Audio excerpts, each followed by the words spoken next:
Hello everyone, welcome to my channel him talks. हर बार की तरह मैं इस बार फिर से एक नया हेमेटोलॉजी टॉपिक आपके सामने लेकर प्रस्तुत हुआ हूं और आज मेरा चर्चा का विषय रहेगा precautions to be taken by blood cancer patients. यानी कि कौन से ऐसे हेल्थ प्रिकॉशंस होते हैं, चाहे वो खान पान से रिलेटेड हो या ट्रैवल से रिलेटेड हो, जो कि हर ब्लड कैंसर पेशेंट्स को फॉलो करने चाहिए।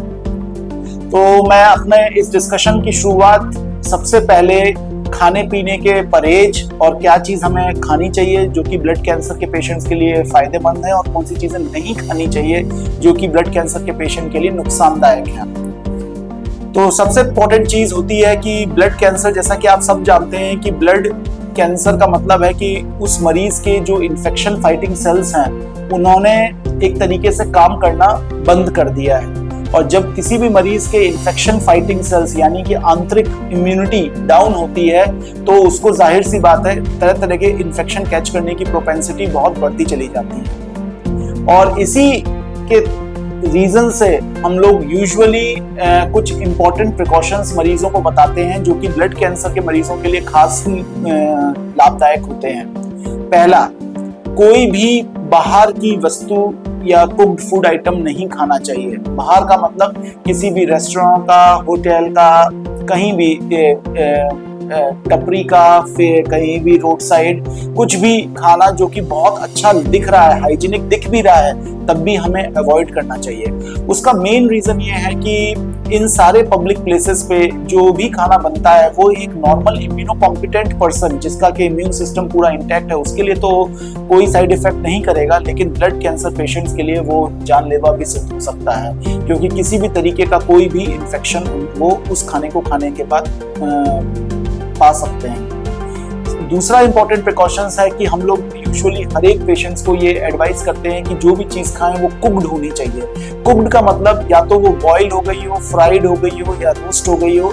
जो भी चीज आंच के ऊपर से या आग के ऊपर से गुजरी है उसी फूड आइटम को हम लोग देने की सलाह देते हैं। इसका फायदा ये होता है कि जैसा कि आप जानते हैं कि एज ओल्ड मान्यता है कि heating kills all the bacteria and viruses. तो अगर हम हीट से इन सारे बैक्टीरिया और वायरस को डीएक्टिवेट कर सकते हैं तो इसीलिए हम ये एक प्रिकॉशन लेते हैं कि जो भी ब्लड कैंसर के पेशेंट्स हैं वो कुक्ड फूड आइटम्स ही खाएं।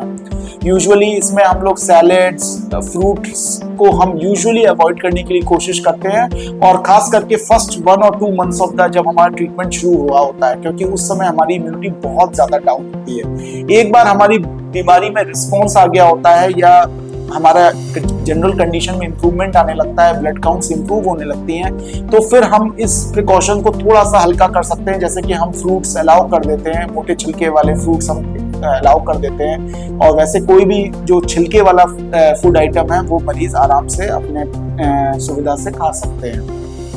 तीसरा है वाटर। वाटर एक बहुत बड़ा सोर्स होता है इन्फेक्शंस कॉज करने का और एक बहुत बड़ा कैरियर है, चाहे वो बैक्टीरियल इन्फेक्शंस हो या फिर वायरल।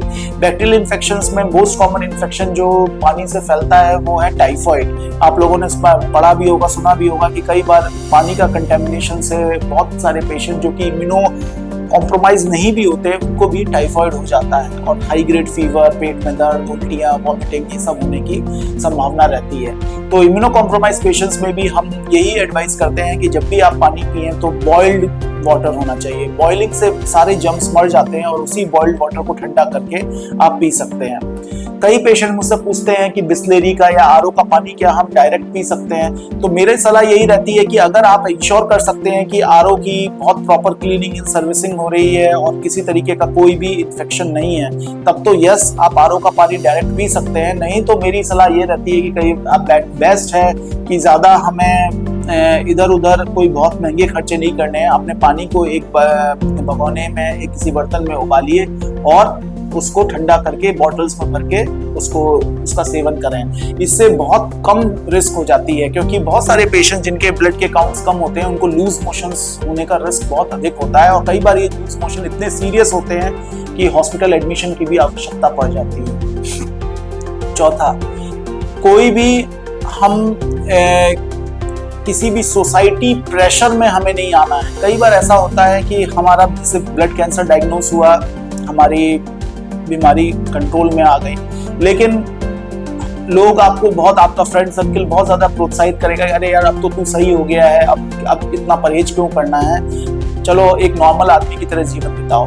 तो आपको हमेशा ये ध्यान में रखना है कि भले ही आप कैंसर की कीमोथेरेपी से सही जरूर हो गए हैं, लेकिन आपकी बॉडी की इम्यूनिटी बहुत महीनों तक डाउन रहती है। तो किसी भी सोसाइटी के प्रेशर में किसी भी तरीके का नशा, जैसे कि अल्कोहल, सिगरेट, पान मसाला, ये सब कुछ किसी भी चीज का हमें सेवन नहीं करना है। हमें ये नहीं सोचना है कि अब हम सही हो गए हैं तो अब हम एक नॉर्मल लाइफ जी सकते हैं। और मैं तो ये कहता हूँ कि जिन लोगों को कैंसर नहीं है उनको भी इन सब चीजों का सेवन नहीं करना चाहिए, क्योंकि ये सब कार्सिनोजेनिक होती हैं। कार्सिनोजेनिक मतलब कैंसर प्रोड्यूसिंग सब्सटेंसेस होती हैं, और इनका सेवन हमेशा कैंसर को प्रेसिपिटेट करता है।